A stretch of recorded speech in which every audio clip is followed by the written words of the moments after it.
Andito ako ngayon guys sa mall. Konting gala-gala lang. So ayan, papunta na kami ngayon dito sa hindi, nasa loob pala kami ngayon.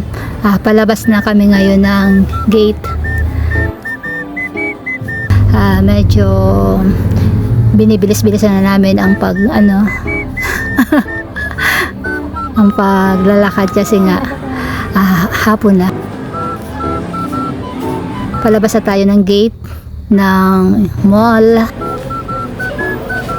Punta na tayo sa parking lot.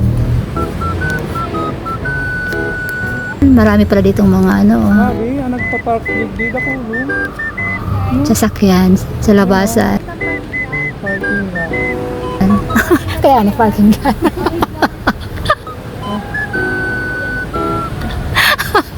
Kaya nga parking lot eh. So yan siya guys, hinahanap na namin yung aming helicopter kung saan nakapark.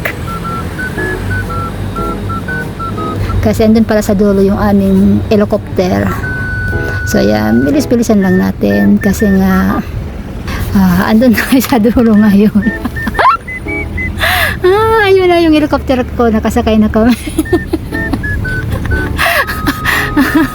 Ayan na, pupunta na kami doon sa may yan, sa isang gate ng labasan ng yan nga, labasan.